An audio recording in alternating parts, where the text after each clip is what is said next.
Hello everyone, আমি পিকু। কেমন আছো তোমরা সবাই?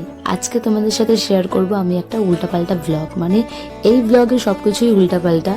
সকাল সকাল ঠান্ডার মধ্যে ঘুম থেকে উঠে কাঁপতে কাঁপতে চলে গিয়েছিলাম বাজারে। সেখান থেকে একটু শপিং করে নিয়ে চলে গেছিলাম হাবড়া স্টেশন। টিকিট না কাটলে তো টিটি কাকু আমাদেরকে আটকায় রাখবে, তাই জন্য তাড়াতাড়ি টিকিটে কেটে নিয়ে চলে গেছিলাম প্ল্যাটফর্মে।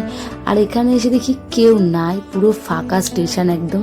তাই আর বেশি দেরি না করে তিনজনে তিনটে চা নিয়ে নিয়েছিলাম। আর তিনজন মানে আমরা আজকে তিন বান্ধবী মিলে যাচ্ছি আরেক বান্ধবীর বাড়িতে। কি করতে সেটা একটু পরেই বলছি। আমাদের সেই বাচ্চাকালের এক বান্ধবী, তার হয়ে গেছে একটা ছোট্ট কিউট সা বেবি পোলা। তাকে যাবো আজকে আমরা দেখতে। মানে শুধু তাকে না, অনেকদিন বান্ধবীর সাথেও দেখা হয় না, তাই জন্য ভাবলাম চলো দেখা করে আসাই যাক। আর দেখছো তো, এই বলদটাকে কোনো কাজ দিয়ে হয় না। একটা সামান্য প্যাকেট ধরতে দিছি, সেটারও দিছে ছিঁড়ে। আবার আমাকে বলছে এটা তো ছেঁড়াই ছিল। আমি শুধু ভাবি ওরে দিয়ে যে কি হবে, কে জানে, ভগবানই জানে। আর ট্রেনটা স্টেশনে ঢুকতে না ঢুকতেই বাপরে বাপ, এত লোক যে কোত্থেকে চলে আসলো।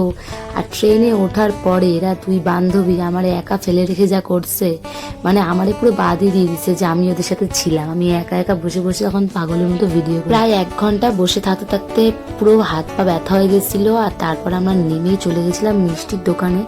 আর এই মিষ্টিগুলো দেখে আমার যে কি লোভ হচ্ছিল যে কি বলবো, মনে হচ্ছিল এখান থেকে এক্ষুনি একটা নিয়ে খেয়ে নিই, কিন্তু কি আর করা যাবে, বান্ধবীদের সাথে এসছি, একটু তো লোভ সামলাতেই হবে।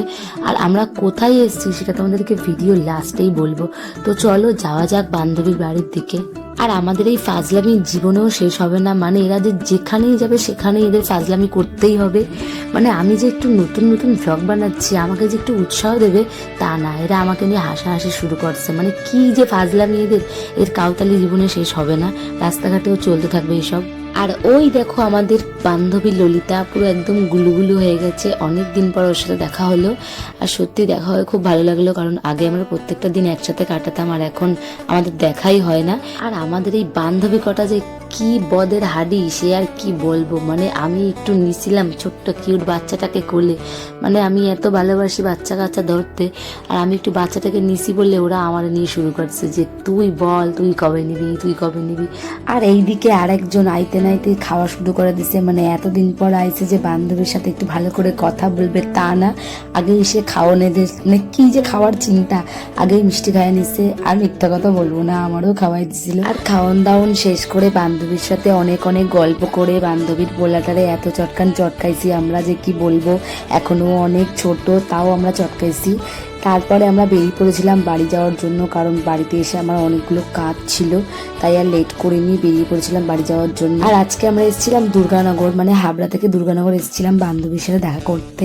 আমাদের বাড়ি থেকে অনেকটাই দূর বলতে প্রায় 1 ঘন্টার রাস্তা। আর আমাদের কাছে 1 ঘন্টা মানে অনেক। মানে আমরা এত যে ল্যাদ খাই বাড়িতে পড়ে থেকে দেখে, কষ্ট করে যে এইটুকু এসেছি এটাই আমাদের কাছে অনেক।